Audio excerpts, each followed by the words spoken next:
오늘도 새벽 예배를 드리게 하신 하나님께 감사와 찬송과 영광을 올려드립니다. 우리 다 함께 사도신경으로 신앙 고백하신 후에 찬송가 365장을 부르신 후 고린도전서 5장의 말씀을 읽으신 다음 오늘 말씀을 듣겠습니다. 교회는 하나님의 집입니다. 하나님의 백성들이 거룩하신 하나님을 예배하는 만민이 기도하는 집입니다. 그래서 교회의 특징은 거룩함입니다. 특별히 목사님들은 어느 교회의 목사님이든지 세상 사람들이 깜짝 놀랄 정도로 거룩해야 합니다. 입의 말도 생각도 몸도 거룩해야 합니다. 장로님들도 교회의 기도민이 거룩해야 합니다. 몸도 마음도 입의 말도 거룩해야 합니다. 온 교우들 다 거룩해야 합니다. 교회의 특징은 거룩함에 있습니다. 물론 우리가 예수님을 믿기 전에는 세상에서 막 살았습니다. 그러나 예수님을 믿으면 예수님의 피로 씻음받고 새 피조물이 되었으니 거룩해야 되는 것입니다. 하나님께서 말씀하셨습니다. 내가 거룩하니 너희도 거룩하라. 레위기서 11장 45절의 말씀입니다. 고린도 교회도 거룩했습니다. 고린도는 음란한 도시인데 사도 바울이 복음을 전하여 그들이 예수님을 믿어 회개하고 주님의 십자가 보배 피로 깨끗하게 씻음받아 거룩한 백성들이 되었습니다. 그래서 처음에 고린도는 교회의 거룩과 세상의 음란이 전쟁을 해야 했습니다. 복음의 능력으로 교회의 거룩이 고린도의 음란을 정복해서 거룩하게 만들어가고 있었습니다. 점차 고린도 교회가 커 나가고 거룩한 세계가 확장이 되어가는 중에 사도 바울이 다른 지역으로 전도여행 다니다 에베소에서 교회를 세우고 있을 때입니다. 에베소에 있는 사도 바울에게 거룩한 고린도 교회가 세상이 가진 음란의 누룩으로 다시 더럽혀진다는 소식을 들었습니다. 고린도 교회의 지도자가 무너지고 교인들도 음란에 빠져 교회가 오염되기 시작하자 사도 바울이 충격을 받았습니다. 왜 그런 자를 그냥 두느냐? 왜 무서운 전염병같이 퍼지는 음란의 누룩을 물리치지 않고 그냥 두느냐? 편지를 쓴 것입니다. 회개하고 거룩을 회복하라고 말씀하고 있습니다. 바울이 오늘 본문의 편지를 쓴 때는 주 55년 봄 6월절이 다가오는 때입니다. 유대인들은 6월절이 다가오면 집안 구석구석을 철저히 청소합니다. 묵은 누룩 등 모든 누룩을 다 없애고 일주일간 누룩 없는 순전한 떡을 먹었습니다.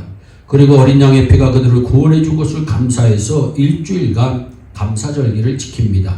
그래서 바울이 6월절 어린 양이 십자가에 달려 돌아가시지 않았느냐? 너희는 누룩 없는 자이니 너희 중에 있는 묵은 누룩을 다 제거하라고 말씀하신 것입니다.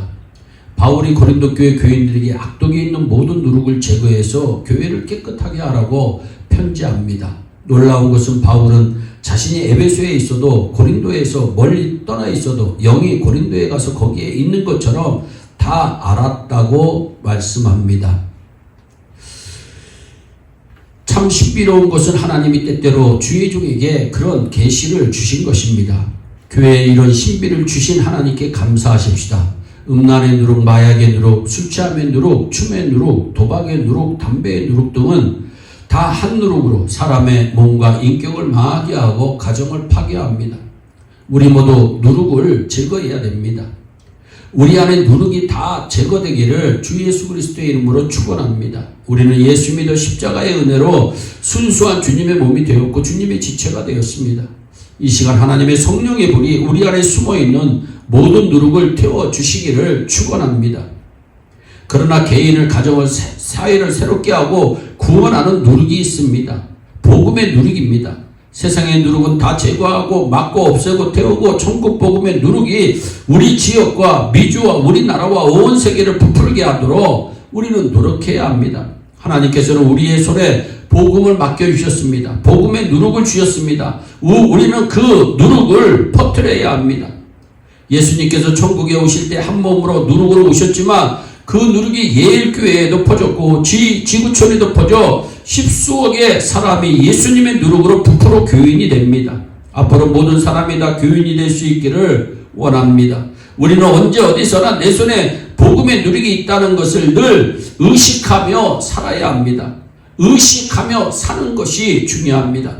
벤 후퍼라는 사람이 있었습니다. 그는 아버지가 누군지 몰랐어요. 그는 동네 사람들에게 사람 취급을 받지 못하고 자란 아이입니다. 학교에 가도 친구들이 사람 취급을 해주지 않은 아이입니다. 그래서 그는 마을에서도 왕따, 학교에서도 왕따로 살아온 아이입니다. 그는 언제나 고독했습니다. 그렇게 고독하게 살던 후포는 그 마을에 새로 부임해 오신 목사님의 인격이 아주 훌륭하고 자비롭다는 소식을 들었습니다. 아버지의 가슴을 모르는 12살 난 후포는 목사님이 보고 싶어 교회를 열심히 다닙니다. 어느 주일 예배가 끝난 후 한 사람 한 사람에게 악수를 하며 인사를 하던 목사님이 후포를 보더니 가만히 있자, 너는 누구의 아들이지? 네 아버지가 누구지? 하고 물었습니다. 그는 너무나 당혹스러웠습니다. 그는 자기 아버지가 누구라고 말할 수 없는 아이였기 때문입니다. 그때 목사님이 말합니다. 알겠다. 너는 그 아버지를 닮았구나. 내가 너희 아버지를 잘 알고 있다. 네 아버지는 하나님이야. 너는 하나님을 닮았구나. 너는 하나님의 아들이야. 그러자 후포는 도망쳤습니다. 도망가는 그에게 목사님이 계속해서 말합니다. 얘야, 네가 하나님의 아들인 것을 잊지 말아라. 너는 하나님의 아들로 살아야 한단다. 그는 깨달았습니다. 그래, 내게도 아버지가 계시는구나. 하나님 아버지가 내 아버지시구나. 나는 하나님의 아들로 살아야 되겠다. 그래서 마을의 왕따, 학교의 왕따 고독한 아이가 그때부터 나는 하나님의 아들이다, 그 의식을 갖고 어디서나 당당하게 삽니다. 후에 그는 미국 테네시 주지사에 당선되고 재선까지 됩니다. 여러분, 의식이 얼마나 중요한지 모릅니다. 저와 여러분들은 나는 복음의 능력을 가진 하나님의 자녀다, 하나님의 빛이다 하는 의식으로 살아가면 우리는 오염되지 않습니다. 그리고 세상을 비칠 수가 있습니다. 복음의 누룩으로 세상을 부풀게 할 수가 있습니다. 우리 모두 빛의 사명, 복음의 누룩을 퍼뜨리는 사명을 잘 감당하는 주의 귀한 백성들이 되시기를 주 예수 그리스도의 이름으로 축원합니다. 기도하겠습니다. 사랑의 하나님 아버지, 참 감사합니다. 오늘도 생명의 귀한 말씀 우리에게 주심을 감사합니다.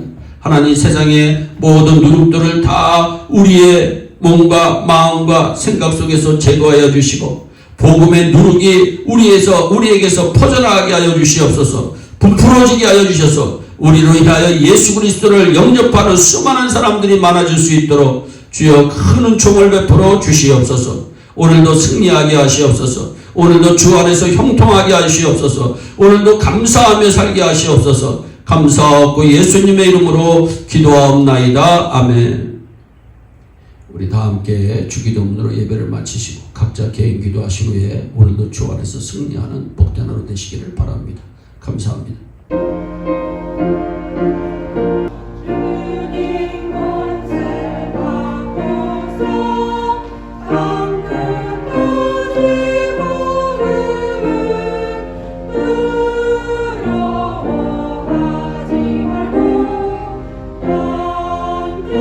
Thank you.